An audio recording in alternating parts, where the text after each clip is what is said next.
Sintetizando, com Alê Moreno. Olá, este é o Sintetizando, o programa de podcast da Síntese, e hoje temos mais uma conversa especial com a minha querida Juliana Crespo Lopes. Eu a conheci na pandemia, então eu a conheço apenas virtualmente, não pessoalmente, como muitas pessoas que eu venho conversando nessa vida. Acho que a Ju também deve estar vivendo uma experiência parecida com essa. A ideia dessa prosa, eu conheci a Ju numa apresentação de um livro em que ela é uma das organizadoras, Educação Centrada em Estudantes, Práticas e Conversações. Eu vou deixar o link no YouTube para quem quiser comprar o livro, conhecer, e todas as informações estarão aí. Mas, Ju, me conta, quem é você? Bom, antes de mais nada, Lê, muito obrigada pelo convite. Fico muito feliz de estar aqui compartilhando mais ideias e possibilidades e cada vez expandindo mais essas nossas ideias sobre o mundo e sobre a educação, né? Um breve resumo meu: eu sou psicóloga, mas eu entrei na psicologia para trabalhar com educação, para trabalhar com desenvolvimento. Isso estava muito explícito para mim, assim. Inclusive, eu fiquei em dúvida entre pedagogia e psicologia. Optei pela psico por entender que seria mais abrangente, me daria um leque maior de possibilidades. Mas desde o início da faculdade, tudo que eu fiz foi na educação. Foram desde os estágios todos em escolas e afins. E daí eu me formei e fui fazer especialização em psicopedagogia, né, para começar a casar isso. Tinha começado a pedagogia, eu estava no final da graduação, comecei a fazer graduação na Federal e comecei a fazer pedagogia na Estadual. Mas tranquei porque me formei e mudei de cidade. E daí fui fazer psicopedagogia, especialização. Disso eu emendo para um mestrado e depois fiz um doutorado em desenvolvimento humano e educação. Então, essa realmente é minha praia, né? E agora, em dezembro, eu me formo pedagoga. Eu voltei a fazer a pedagogia e completo no final do ano. Então, eu sou essa pessoa que sou psicóloga, mas sou educadora. E sou muito educadora. Atualmente, eu estou como professora na UNB, na Universidade de Brasília, no curso de licenciatura em Educação do Campo. Gosto muito de trabalhar com licenciaturas, porque é uma oportunidade de trabalhar com futuras e futuros educadoras e educadores, então faz mais sentido ainda essa prática, né? Então, essa sou eu, uma psicóloga, educadora, apaixonada por formas diferentes de construir conhecimentos e possibilitar o desenvolvimento das pessoas. Assim. Eu gosto muito de trabalhar fora da caixa, tanto que no ambiente clínico eu trabalho com crianças autistas. Sou apaixonada pelo que eu faço e percebo, né, em todas as singularidades dos sujeitos potências incríveis. Assim. E daí, na educação eu faço mesmo. Ô Ju, essa história das crianças autistas, acho que foi uma das primeiras conversas que a gente teve, foi passando por aí também, que você tem uma experiência fora do Brasil. Queria que você contasse, já que você trouxe para a roda esse assunto, acho que seria legal. Então, eu estava no meio da faculdade e eu tranquei a faculdade e fui passar um ano na Inglaterra, onde eu morei e trabalhei. Era uma instituição que funcionava enquanto internato, então eram crianças e adolescentes que moravam e estudavam lá, e nós morávamos junto com eles, literalmente. Então eram várias casinhas e eu morava com outras 5 crianças, e essas crianças, enfim, tinham diagnósticos variados, principalmente autismo, e foi um ano onde eu vivi um outro universo, né? Então, era uma escola que trabalhava com a pedagogia Waldorf, e a gente trabalhava de diversas formas para promover o desenvolvimento dessas crianças, e foi rico demais, e foi o definidor do meu percurso, né? Eu fui, e é curioso isso, eu fui no meio da faculdade, porque eu pensei, se eu for depois eu não volto, então tem que voltar, então a gente tranca, para ter que voltar para se formar. E foi a certeza que eu estava no caminho certo. E que eu continuaria fazendo estágios e faria tudo que eu tivesse nesse meio acadêmico ligado à educação, e uma educação diferenciada e ao desenvolvimento considerado atípico, né? Fora desses padrões que são colocados de normalidade. E o que você aprendeu com essas crianças que mudou a sua vida? Assim? Você tem algum ponto que fala, nossa, isso aqui eu aprendi, é sensacional, fez eu rever trajetória, história, caminho, tem alguma uma história assim? Eu aprendi a esperar. Acho que esse é o principal. Quem está ouvindo já percebeu que eu falo rápido pra caramba, e eu penso rápido pra caramba, e eu aquela pessoa que quer resolver tudo e é proativa e vai, faz, acontece. E daí, lá eu era... Enfim, a gente tinha algumas divisões das tarefas e eu era bastante responsável por uma menina que na época tinha 15 anos, a Carmen, e ela fazia tudo muito devagar.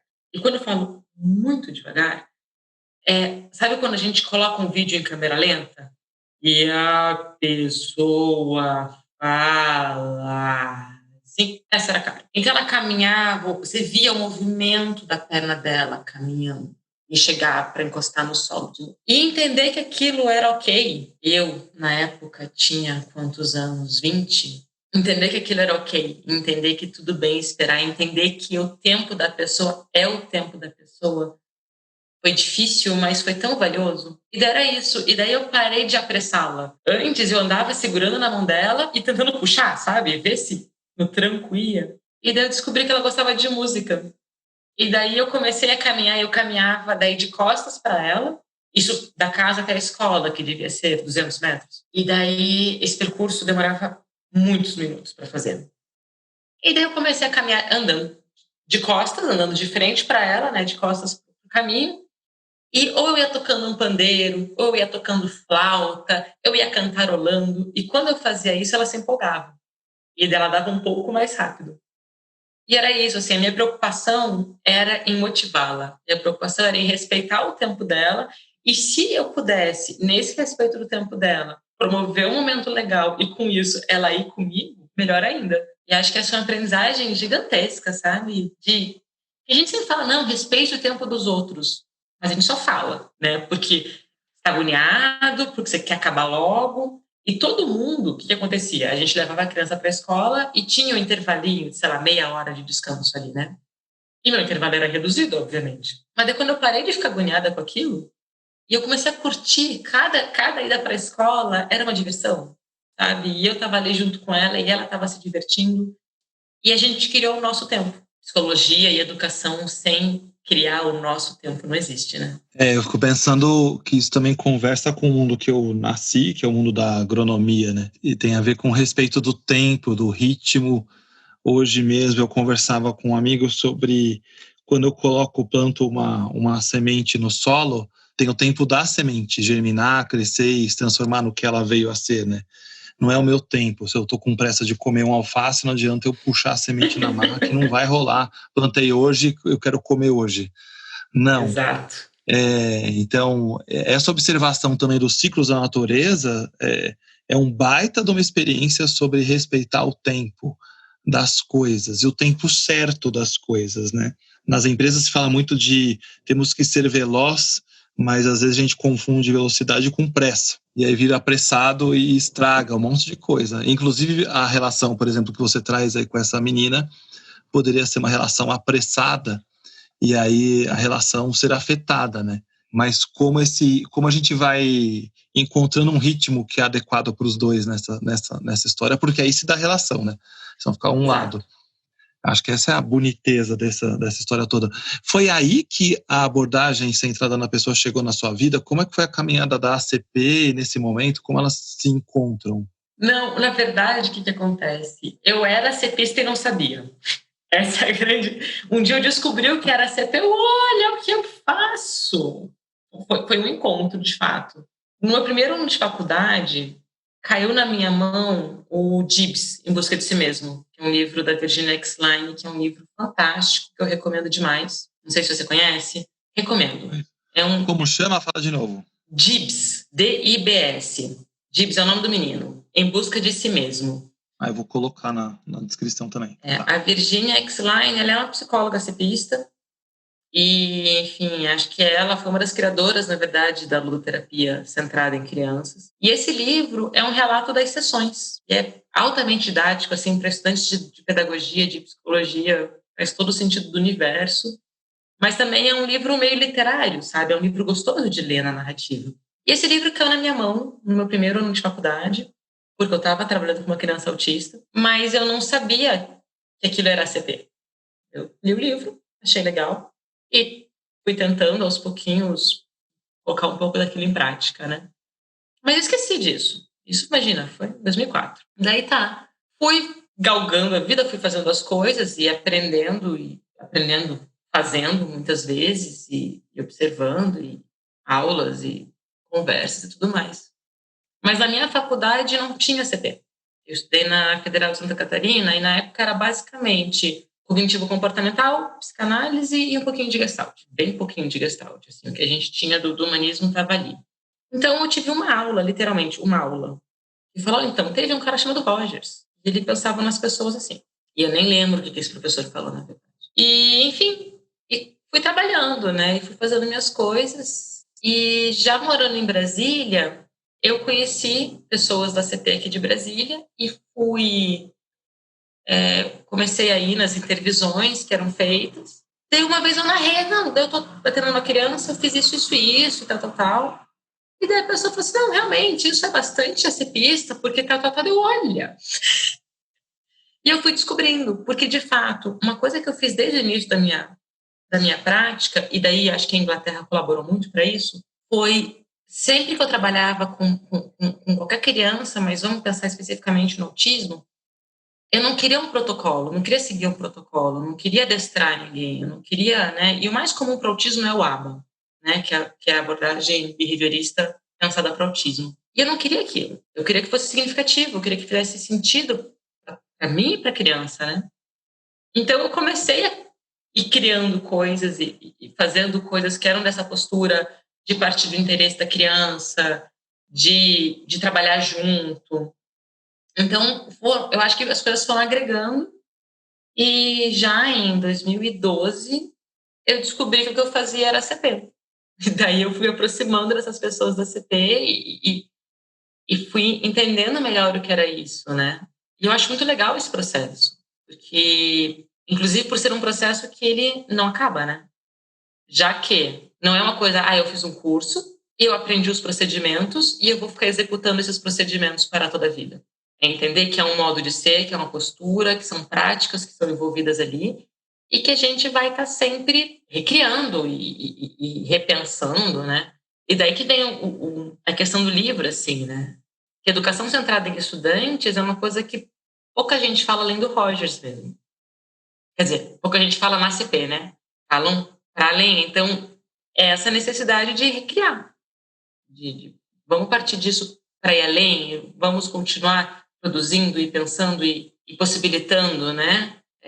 Que mais gente descubra que é assim, ou que mais gente descubra possibilidades de vir a ser assim, né? Ô Ju, quando você fala disso, eu fico pensando numa pergunta que eu sempre escuto, que é uma coisa do tipo, existe uma educação que não é centrada no estudante? Eu falo, não, existe um monte. Mas é possível? É o que a gente mais vê, inclusive. Talvez ela não se intitule como não sendo centrada no estudante, né? Ela não conta isso. Mas ela não é mesmo. Porque ela está centrada na apostila, no método, na tecnologia, no tablet, no laboratório, no professor, mas não está centrada em quem de fato interessa, né? Assim como a gente vê muita escola há muito tempo demandando energia, eu queria te ouvir sobre isso também, discutindo sobre métodos de ensino, mas pouco se discute sobre modelos de aprendizagem. Como as pessoas aprendem, como elas lidam com a aprendizagem, o que faz sentido para cada uma delas, como elas se conectam a isso. Eu queria te ouvir, esse monte de coisa que eu estou falando aqui, se conversa contigo e se faz sentido essa inquietação. Faz todo o sentido do universo. Primeiro, só corroborando com você, assim, o que mais tem é a educação não centrada, mas é porque fica feio, né? Dizer, não, nós não somos centrados no estudante, nós somos centrados no conteúdo. Isso não existe, né? É uma antipropaganda muito grande. Mas é isso, assim, ser centrado no estudante é entender esse protagonismo discente como algo muito mais importante do que a gente faz trabalhos em grupos e faz uma roda para discutir. Legal, que bom que vocês fazem trabalhos em grupo, que bom que vocês abrem uma grande roda para discussão. Mas enquanto a cabeça, vamos pensar, a mentalidade da escola e das professoras, dos professores, continua sendo eu sei, meus alunos têm que aprender o que eu estou ensinando e têm que reproduzir o que eu estou ensinando, não importa o quanto de tempo de sala de aula o estudante fale. Porque epistemologicamente a ideia é outra. Né? O saber está em quem? Quem tem potencial de construir conhecimento ali? E esse é o ponto. Então, a maioria das escolas, né, as escolas convencionais, elas vão trabalhar a partir de um ponto de vista em que o estudante está ali para aprender. Ponto. Né? E não entendem que é um processo de construção coletiva de conhecimentos. Eu, inclusive, eu acho que eu já ultrapassei a barreira do processo de ensino e aprendizagem. Em geral, a gente fala assim, né? Não é ensino e aprendizagem. Eu já estou tentando ir além disso, porque é mais do que ensinar e aprender. É construir conhecimentos coletivamente. Então, estudantes, professores, família, todo mundo vai produzir conhecimentos, todo mundo tem potencial para isso, e a gente vai sentar e vai produzir isso, né? E daí, quando a gente pensa nessa questão do método, né? É curioso isso ali, porque hoje eu estava revisando um artigo que eu vou submeter sexta-feira, que é a data final, no caso, e eu estava revisando esse artigo e, no final, eu estava colocando umas considerações finais sobre isso, né? Porque isso, eu estava falando sobre um instrumento específico, né? Um tipo de um diário que eu desenvolvi na minha tese. E eu falei assim, porque isso aqui não é uma ferramenta, é um recurso, não é um método que deve ser usado e multiplicado indiscriminadamente, né? É um recurso. E o que a gente tem na educação centrada são recursos. A maneira como eu dou aula para uma turma dificilmente vai ser a mesma. Eu posso ser o mesmo conteúdo. Passou o semestre, é uma outra turma, é a mesma aula, é o mesmo conteúdo, eu sei os mesmos textos, a aula vai ser outra se eu faço educação centrada. Então, acho que esse é o ponto. E na verdade, desculpa, Ju, eu fico pensando assim, acho que se a educação é centrada, já não existe mais aula. Tem mais isso, né? Eu fico pensando, porque como aula, na minha visão, é aula sempre um e o coletivo, quase isso, não sei, um e todos, e quando você pensa pela perspectiva da abordagem centrada na pessoa, eu estou imaginando que as relações são também individualizadas, né? Valorizando a diferença e voltando para o tempo, né? Para o esperar. Então tem que tem um ritmo, tem outro que tem outro ritmo. Por exemplo, eu tenho conversado muito com a Escola da Serra, o Sérgio Godinho, e diretor da escola, e que é sensacional, e ele fala assim, a educação lá é por ciclos, não é por ano que a gente, ano civil. Então, uma criança, ela pode, se ela não dá conta de algum tema, por alguma razão, ela vai avançando até ela encontrar o momento dela de dar conta daquilo. Por que todo mundo tem que cumprir o ano civil, né? Sabe? Esse tipo de pergunta, acho que é legal. E aí eu fico pensando nessa abordagem que eu considero o outro, a potência de cada um e os diferentes modos dele aprender, se relacionar com o processo dele, né? Dá trabalho para burro também, né, Ju? Porque eu tenho a postura desse professor, na verdade, é outra, né? É um tutor, é um mentor, é um facilitador, é qualquer outra coisa, menos professor, né? Eu te cortei, mas é por aí que é a ideia? Mas também agora eu vou falar uma coisa que eu acho que é muito importante, que é o seguinte, claro, no mundo ideal, que é um mundo que eu gostaria de ajudar a construir, todos os espaços que hoje são intitulados de escolas e de universidades seriam assim como você fala, né? Não teriam paredes, não teriam séries, não teriam disciplinas obrigatórias, seria uma outra estrutura. E eu acho esse mundo lindo e maravilhoso e quero contribuir para ele. Só que, e daí eu quero falar uma coisa muito importante, que muita gente fala, muitos alunos meus falam, né? Enfim, eu dou aula para gente que vai dar aula para educação básica, que vai passar em concurso da rede, ou que vai mandar currículo para uma escola particular, que vai pagar o salário deles. E daí é o seguinte, o mundo ideal para a educação centrada é uma escola que não tem parede, que não tem aula, que não tem disciplinas obrigatórias, que não tem professores? Mas a gente consegue fazer muito também em outros espaços. Né? Então, assim, eu hoje estou numa universidade que tem uma estrutura, que tem disciplinas obrigatórias, disciplinas eletivas, que reprova por falta, que dá nota, que eu tenho que avaliar alguém, né? Com várias coisas que a gente pode discutir por horas aqui, que não são adequadas para o desenvolvimento de sujeitos. Mas mesmo nesse lugar super fechadinho, se a gente tem uma postura, um olhar para todo esse contexto que vai me envolver, que vai envolver os estudantes, que vai envolver o conteúdo, vai envolver as suas realidades, eu vou conseguir promover espaços, mesmo numa aula que vai ter horário para acabar e que vai ter uma ementa, né? Então, assim, muita gente não gosta, não, educação centrada, mas aí isso é impossível, isso é escola de rico com 20 crianças por turno no máximo. Isso não existe numa escola, não existe, a gente tem a Morinha Lima para provar, a gente tem várias escolas públicas, várias iniciativas que estão acontecendo no mundo inteiro, mas mesmo assim, não entrando nesses exemplos que vão chamar de pontuais, mesmo em escolas altamente convencionais, e universidades convencionais, faculdades públicas, faculdades particulares, com estrutura bem restrita, eu tenho amigas e amigos que lecionam e fazem um trabalho lindo, sabe? E que conseguem isso, conseguem esse olhar para o outro de compreensão, de respeito ao tempo, de interesse genuíno pelo outro, e vão conseguir promover essa construção de conhecimento, né? E eu acho que essa é uma coisa muito legal da educação centrada e que é o não ter o método. Porque eu não tenho uma apostila, eu não tenho um método, eu tenho um jeito que eu vou lidar com aquilo e vou existir naquilo, né? Eu conversando com o Marcos, que é um dos caras que mais escreve sobre abordagem, vocês devem ter lido talvez um livro dele, o Marcos Alberto da Silva. Enfim. E o Marcos é meu primo, né? Eu tenho uma relação bem próxima com ele e tudo. E aí ele fala uma coisa que eu acho genial. Assim, ele fala assim, cara, não existe a empresa ACP, a escola ACP. Esse lugar não tem. Ele falou, talvez eu consiga ser isso no meu consultório lá de psicologia, de terapia, lá, não sei como chama isso. É que ele atende ele e um outro sozinhos. E ele falou, aí eu consigo transformar aquela empresa numa empresa ACP. Ele fala, agora, o que eu consigo é ter pessoas que acreditando, que tendo uma postura facilitadora nas relações delas, elas possam melhorar, por exemplo, eu sei lá, eu dei aula na FIA, a FIA ela tinha regra, tem as regras igual você contou, e prova, blá, blá, blá, tem tudo isso, chamada, agora, como eu consigo transformar isso de um jeito mais gostoso, menos xarope do que de fato é, né?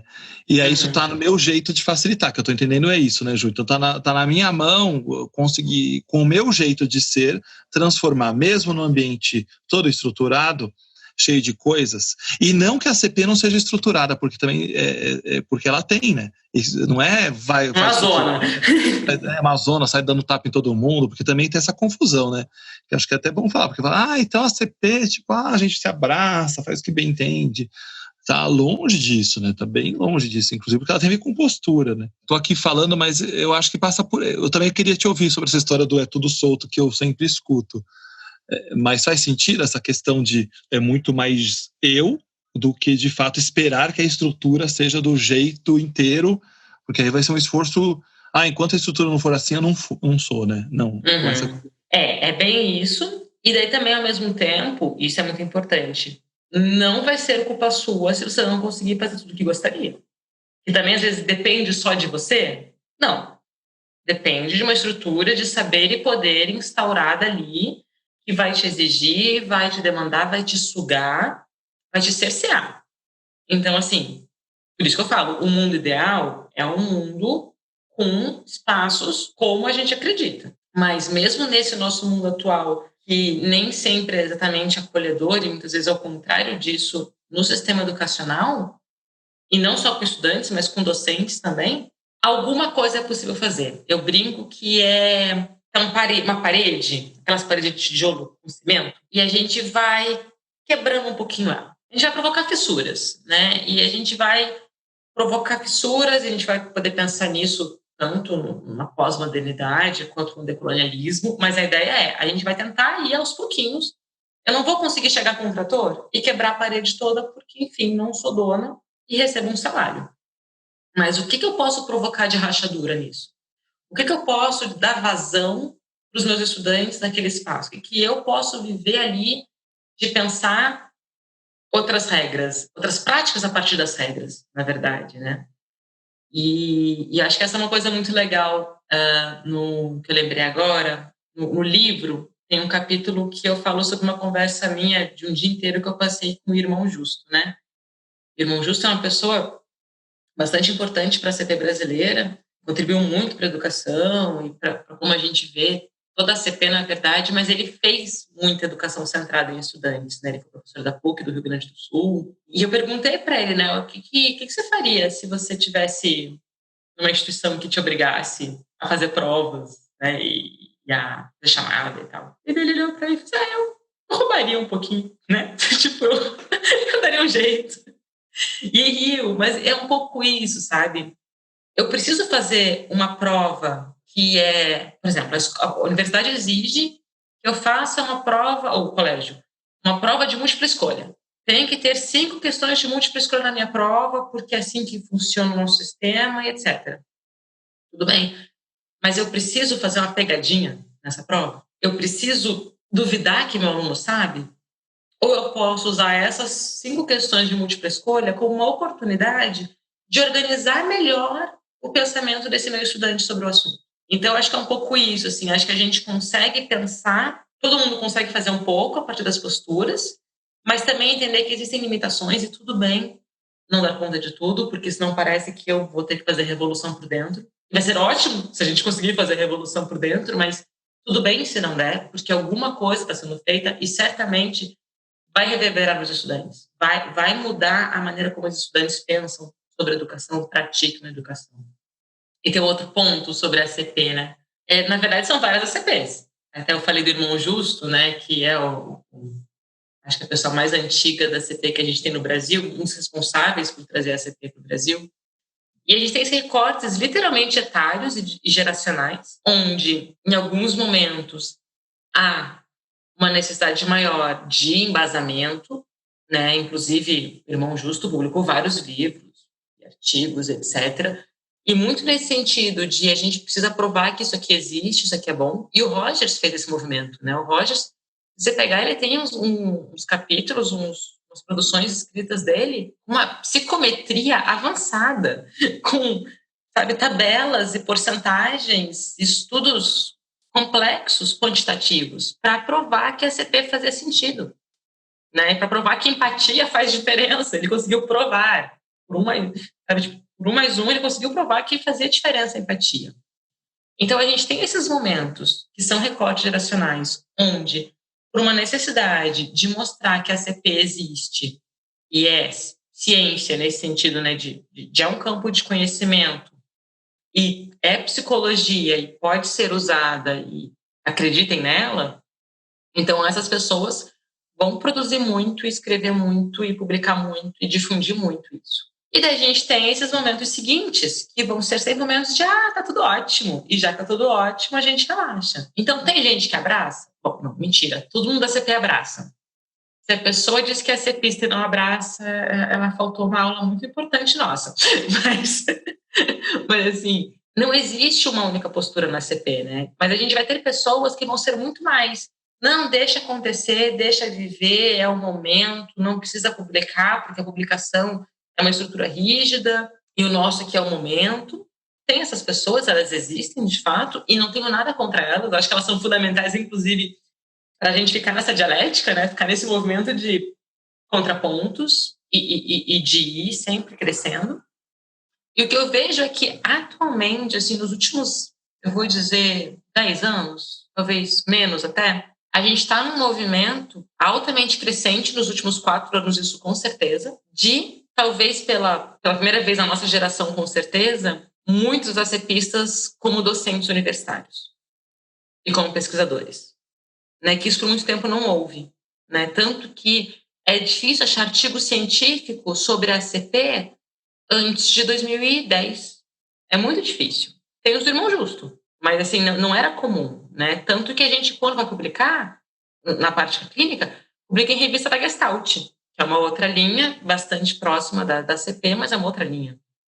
Então, é difícil isso, né? Então, a gente está nesse movimento, eu acho ele muito potente, e eu faço um pouco parte dele, que é essa tentativa de fazer uma releitura da CP para os dias atuais, para o nosso contexto brasileiro, latino-americano, né? Então, a gente tem estudos sobre raça, gênero, né? A gente tem estudos de psicologia social relacionando com a CP, e sobre educação, agora, né, que é uma frente que eu e a Fernanda, que escreveu esse livro, organizou esse livro junto comigo, a gente tem feito bastante nesse sentido, né, com outras pessoas. Então, o que eu vejo é isso, assim, hoje, 2020, a gente está num momento muito legal de equilíbrio, talvez.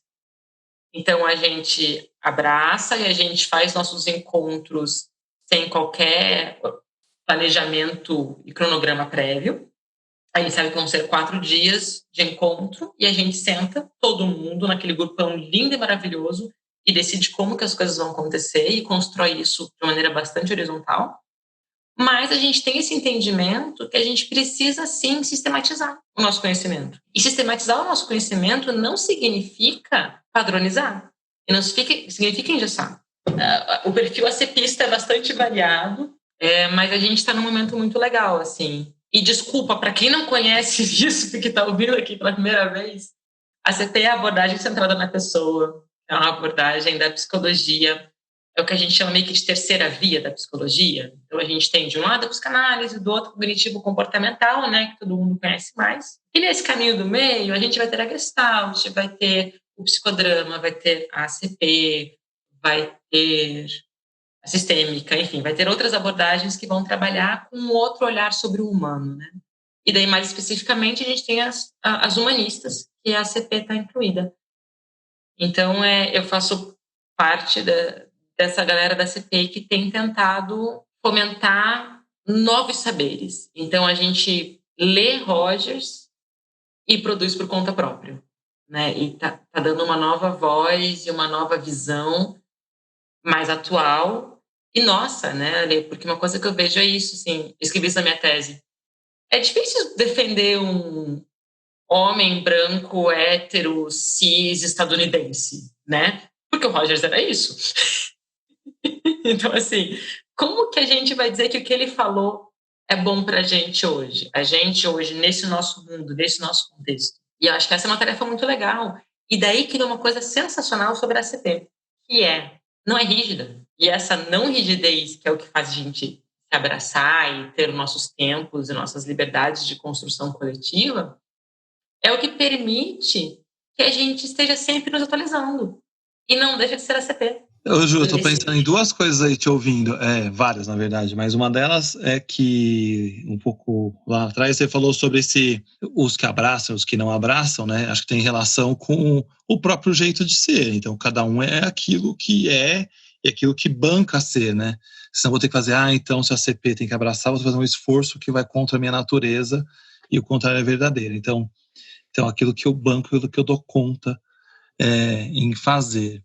E ok, e tá tudo bem, né? E eu tô entendendo que tá tudo bem. E outra coisa que você traz, que acho que tem a ver com o que você tá falando agora mesmo, que é a história da tendência atualizante. Eu acho que quando eu olho pro Rogers, eu fico entendendo que a obra dele tá se atualizando e que à medida que a gente vai escrevendo e publicando e pensando a respeito e dando novos contornos à obra, a partir, obviamente, do princípio ou das posturas, mas conectando com a nossa realidade, é uma baita contribuição, né?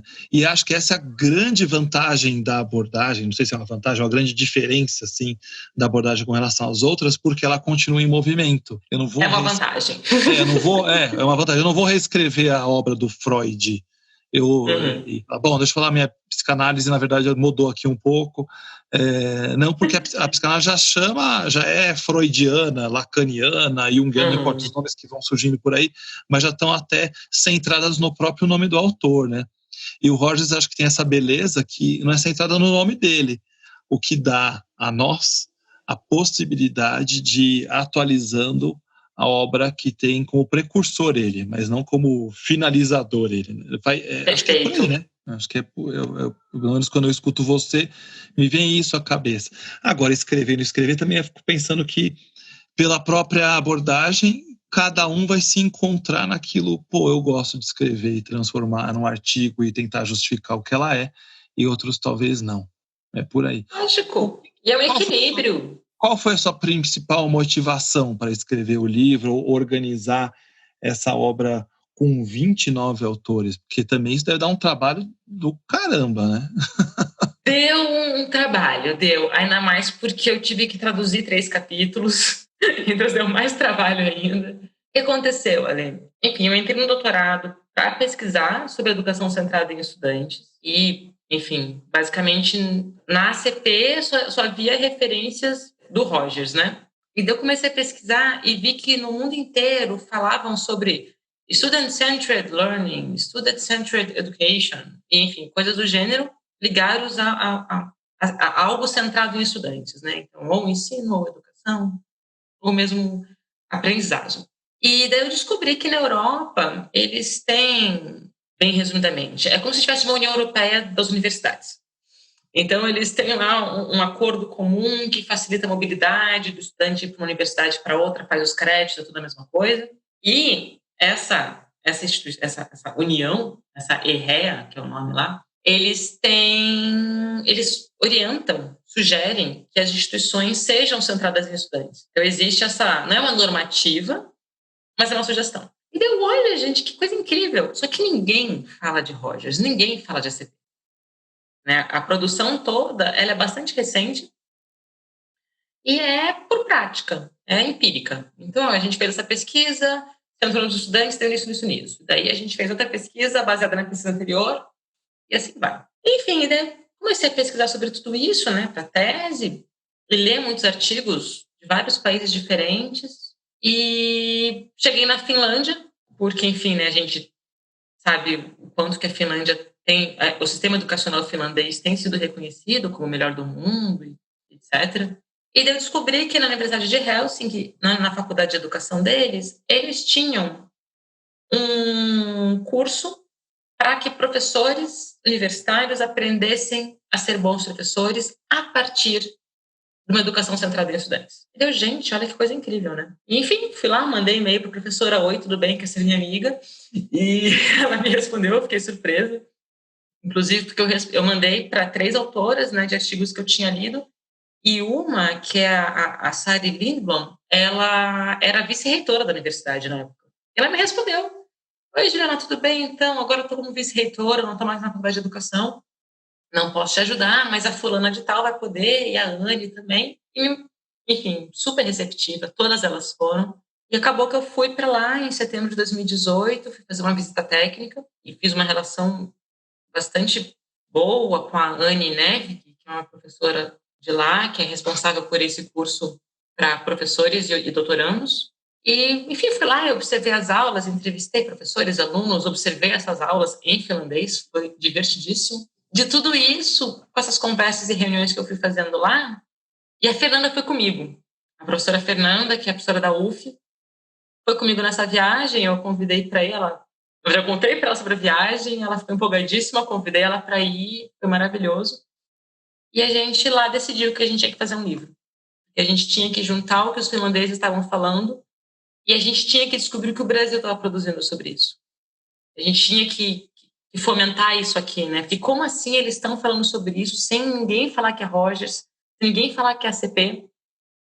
E o que a gente tem feito no Brasil nesse sentido, né? O que todo mundo dos nossos que estão em universidades pelo Brasil inteiro estão fazendo? E daí surgiu essa ideia, e daí a gente, enfim, saiu mandando e-mail, telefonando, encontrando pessoas e convidando para isso. E foi muito rico, né? Porque juntar, né, tantos autores num livro, e é um livro que ficou fluido, isso que eu gostei, assim, né? Um livro que se separou por partes e eles se complementam sem ninguém ter lido do outro. Então foi isso, assim, a gente foi à vontade de juntar, de conseguir compilar produções, né? Justamente nesse sentido, né? Aqui no Brasil a gente via que muita gente fazia, mas não produzia, não colocava no papel. E tentar dialogar, né, com o que existe no mundo. Então são 3 capítulos da Finlândia, um capítulo do Chile e os outros capítulos são do Brasil. E todos eles pensando sobre educação. Então a gente tem desde a educação no jardim de infância até a orientação de doutorado, né? Então são todos os segmentos a partir. E vários capítulos estudantes escreveram junto com seus professores. Isso é muito legal, porque é bem essa proposta, né? Quem sabe ali. Então, foi isso. E depois, quando a gente começou a ver ele tomando forma, a gente percebeu que era o primeiro livro no Brasil que falava sobre isso. Não existe, né? Não existe. E tanto que quando a gente fez os lançamentos online já, né? Porque foi tudo depois da pandemia, eu comecei a receber e-mail de estudantes do Maranhão querendo o livro que estava escrevendo TCC, de estudante pedindo, sabe, ajuda em Recife, enfim, várias cidades, pessoas querendo e estavam lá só com liberdade para aprender, sabe, não sabiam mais onde buscar. Então, quando a gente se deu conta da potência desse livro, né, mesmo o cansaço, mesmo o trabalho todo, mesmo as traduções, foi muito bom, assim, por saber o quanto que a gente ia poder, e a partir daí, a ideia é continuar produzindo sobre isso, né? E cada vez uma educação centrada em estudantes mais nossa. Ô, Ju, então você quer evoluir, tô entendendo, evoluir trazendo novas edições para o livro ou novos livros? Você tem essa perspectiva? Já está olhando para isso? Então, eu acho que novos livros e também artigos, né? E uma coisa que eu acho muito importante que eu tenho buscado fazer é escrever artigos científicos palatáveis, né? Porque o legal do artigo científico é que ele é sucinto, mas ele é robusto. Então, as pessoas leem e vão ter acesso a muita informação de maneira, inclusive, gratuita, né? O artigo científico você baixa em PDF facilmente. Só que muitas vezes eles não são palatáveis, né? Não é agradável ler um artigo científico como é ler um livro. Então, as vontades são várias, assim, escrever capítulos de livros para livros variados. Penso em escrever um outro livro ainda mais sobre a minha tese especificamente, pensando em como foi a experiência, né, da educação centrada, e produzir também esses artigos que consigam chegar a mais gente, né? Então, a ideia, sim, é evoluir, tendência atualizante total. Não, eu tô falando, eu acho essencial isso quando se fala dos artigos científicos palatáveis, porque de fato normalmente distancia, não aproxima, né?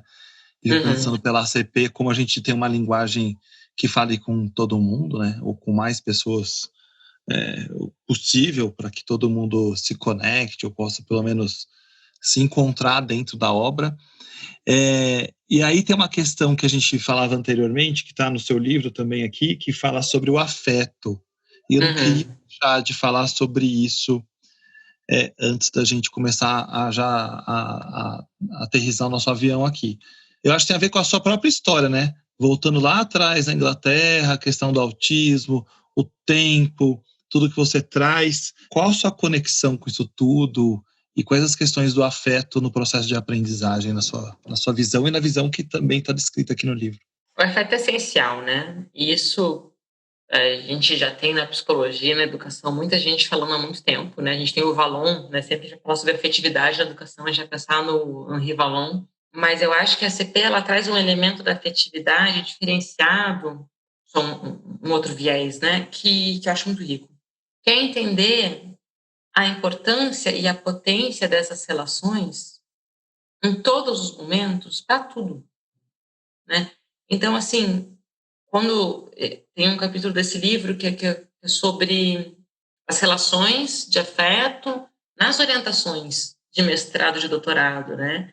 Que são momentos altamente turbulentos e que a gente vê aí, volta e meia aparece estudos mostrando o quanto que mestrandos e doutorandos sofrem, né, com questões de saúde mental, sofrem com depressão, sofrem com ansiedade, sofrem com pânico, e que tem relações péssimas com seus orientadores, né, de não ter feedbacks, de não ter uma compreensão, né, de serem criticados, enfim.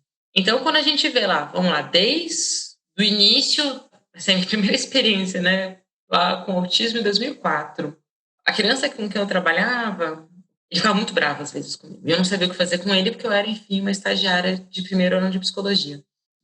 E o Paulo, ele me batia, jogava a mesa em cima de mim, puxava o cabelo, era desesperador. Ele me afetava, né? E eu saí chorando do estágio algumas vezes, assim, né, desesperada, assim, vou desistir e tal. E muita gente fala que quando a gente vai, não, mas você tem que ser mais sangue frio, você tem que ignorar, você tem que, né? Mas eu não fui para esse lado, na verdade, porque eu acho que eu não conseguia muito, não. E daí eu criei uma relação, né? Uma relação de afeto. E até hoje, assim, imagina, né? Tantos anos depois, criar relação de afeto com as pessoas, seja com a Carmen, que eu caminhava andando de costas, tocando música e tornando aquilo motivador, ou enfim, com uma criança hoje que me morde ou que me bate. E quando ela faz isso, eu falo assim, pô, tô vendo que você tá chateada comigo, né? Você me mordeu, né? Mas eu não tô te entendendo o que você quer. Você pode mostrar de outra forma. E daí, fazer isso, né? E eu acho que, na verdade, quando a gente se coloca no papel de ser a cepista, né? E de não chegar e, sei lá, a criança morde e você faz algo desagradável logo depois para que ela extingua aquele comportamento, né? Ao invés disso, você estabelece uma relação ali onde você quer ouvir o que a criança está te falando. Assim, tô vendo que você não tá gostando, mas me explica o que você quer que eu não tô te entendendo. E daí, enfim, eu dou opções, dependendo do modo de comunicação que ela estabelecer, para que a gente se comunique ali, porque ali existe um afeto. E o afeto, ele é muito mais do que o carinho. Esse afeto é um respeito, esse afeto é um olhar direto para o outro, é um olhar para aquele sujeito singular e não sou eu padronizando e esperando uma resposta igual. O afeto é numa relação de orientação. E assim, Ale, eu agora estou orientando umas monografias de especialização e assim, é absurdo, porque assim, os relatos que eu ouço, sabe, não, porque eu tô com medo da escrita, porque vai ser difícil, porque eu não consigo, porque não sei o que lá. E daí eu começo a conversar, né, nessas reuniões de orientação online, que é o que temos nesse momento, e daí, no final, o que eu ouço é do tipo, nossa, Juliana, muito obrigada, eu nunca tive uma orientação assim, sabe? Tipo, e as pessoas se acalmam. Porque é isso, porque afeto é não estressar pessoas, sabe? Ter afeto por um orientando é esse respeito, é esse cuidado com o outro, sabe? Sabe assim, qual que é teu tempo? Como que tá teu processo de escrita? Como que você prefere fazer esse processo de escrita? Quais são os entraves que você encontra? Então, tá bom, a partir disso, vamos pensar num plano? E a gente pensa num plano, sabe? E consegue fazer isso. Então, eu acho que o afeto é isso. O afeto na CP é essa compreensão empática, mas ela é muito mais que a compreensão empática que a gente lê no livro. É estabelecer essa relação de cuidado. E é um cuidado que não é um cuidado de pegar no colo. É um cuidado que é um cuidado de respeito com aquele ser humano. E isso a Ô, gente Ju, precisa sempre. por que será então que é tão difícil falar de afeto ou viver o afeto nas empresas, né? Porque nas escolas também, né? Mas ainda é uma barreira, porque onde será que a gente está falhando? Se é que a gente está, não a gente, ou também, mas onde estamos escorregando? Duas coisas muito importantes. A primeira é a estrutura. Uma empresa com aquele organograma desse tamanho, subordinados a um e ao outro, e chefias, e quem manda e quem não manda, e quem é mandado, e sempre nessa, né, de quem sobe, maltrata o anterior, porque acha que tem que estabelecer uma relação de autoritarismo para que haja um respeito. Isso a gente vê em escola também, né? Aquelas, quando fala assim, não, porque essa professora ela é muito mole, e daí, né, então os alunos dobram ela. Então, eu acho que é difícil estabelecer uma relação de afeto quando eu tenho uma estrutura fechada, onde eu tenho superiores e inferiores, e subordinados, esse é o ponto. Porque a gente, seres humanos, tende a, quando está em cima, a usar isso, esse poder, de uma forma que, em geral, não vai ser cuidadosa com o outro, né? E a segunda coisa é que a gente tem uma leitura do que é afeto muito errada. Afeto não é assédio. Afeto não é chamar de minha querida. Afeto não é sair abraçando. A gente brincou sobre abraço antes, né? Afeto não é sair abraçando o funcionário por aí. Inclusive porque isso pode ter decorrências muito sérias, né, em relação a todos os assédios que a gente sabe que existem em empresas. Então, a gente acha na nossa sociedade que afeto é ou com filho, ou com cônjuge, ou enfim, com amigos muito próximos. E outra, homens têm uma dificuldade maior de lidar com afeto. E daí a gente tem uma organização empresarial onde a maioria do alto escalão é ocupado por homens, né? E daí o que acontece? Esses homens, eles acham que afeto é chamar de minha querida com 530 intenções.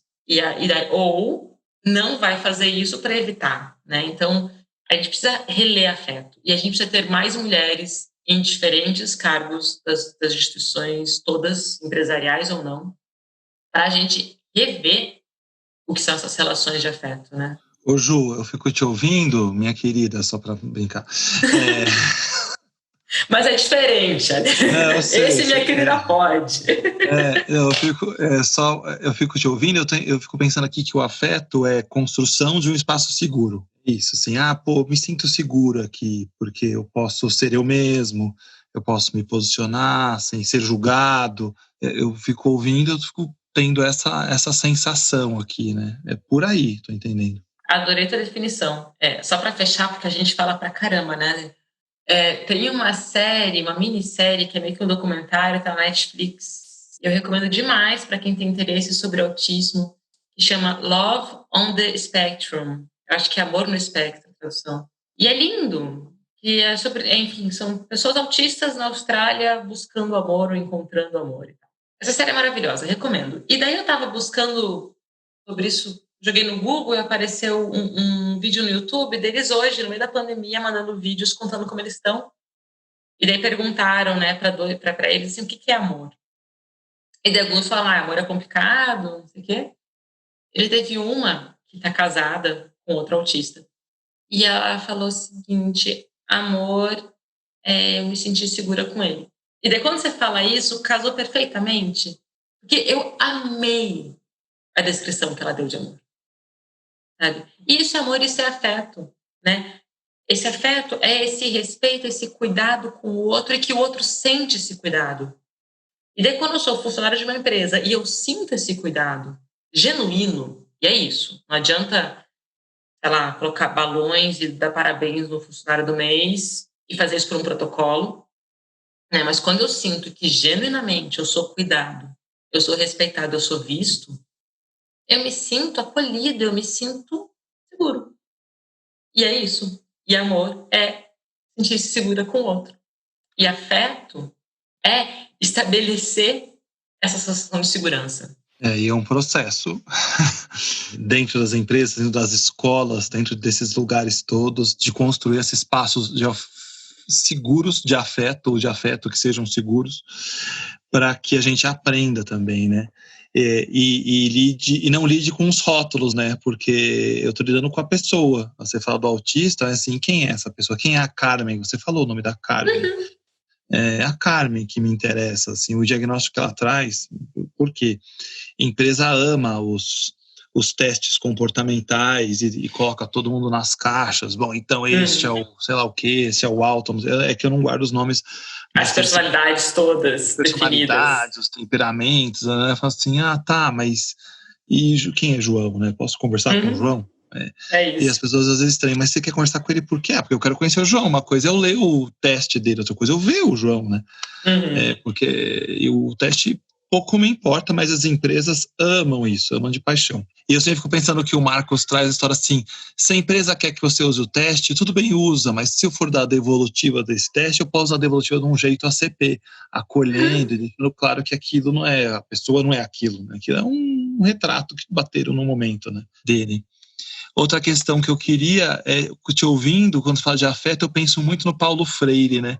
E fico pensando que o Paulo Freire era um cara da CP, né?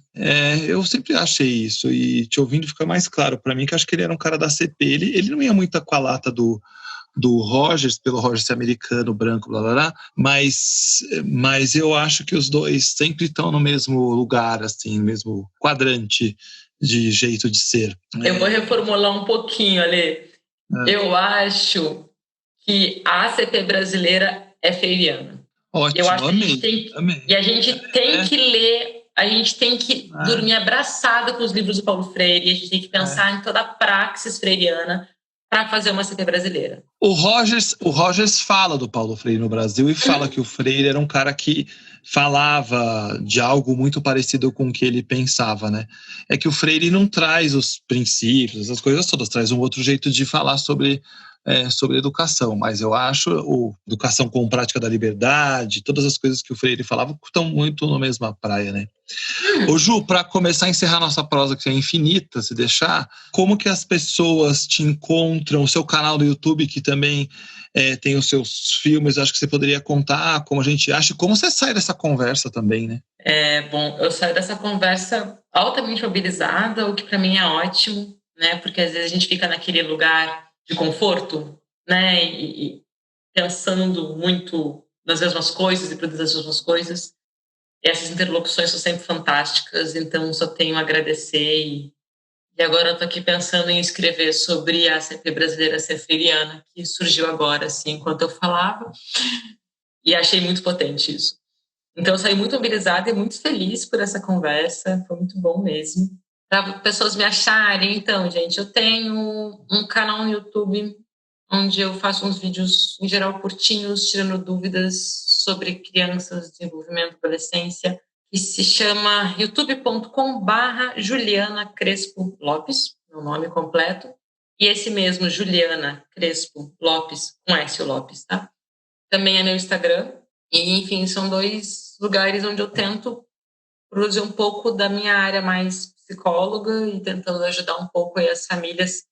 Começou na pandemia, né? Começou com uma intenção de tentar alcançar famílias, tirar dúvidas de mães que vinham me procurar, assim. Tanto que o canal é Ju, me tira uma dúvida. E a maioria dos vídeos começam com perguntas que chegam até mim, né? Que as pessoas mandam por e-mail, ou por Instagram, ou mesmo pelo YouTube.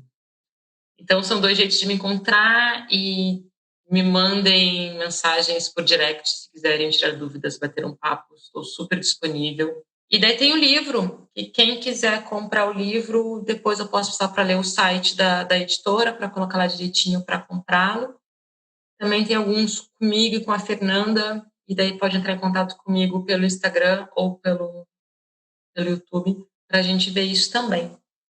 Mas é isso, Ale, agradeço demais. Nossos papos são sempre sensacionais. Acho que você vai ter que cortar em 3 pedaços esse podcast, porque ele ficou longuíssimo. Não vou cortar. Na verdade, bom, Ju, quero te agradecer muito, muito, muito, muito. Foi um programa super especial. Eu tenho feito alguns programas especiais que rolam quinzenalmente, às quintas-feiras. O programa normal rola segunda, mas esse tem rolando às quintas, são programas mais longos. Eu quero te agradecer muito. Acho que foi uma prosa sensacional. Também mexe comigo ouvir a sua perspectiva, as suas questões com relação à CP. Eu nunca tinha parado para pensar nessa história da criação de conteúdo, de escrever a respeito. Eu tenho o livro, também foi meio desbravador no mundo corporativo, falar da abordagem, e fiquei muito feliz quando te encontrei virtualmente ainda, num futuro, espero não muito distante, presencialmente, né, Ju? Eu quero agradecer muito, galera, para quem curtiu. Então, estamos aqui no canal do YouTube, também no Spotify, para quem quiser encontrar _educacão, e a gente se vê no próximo programa. Tchau, tchau, muito obrigado.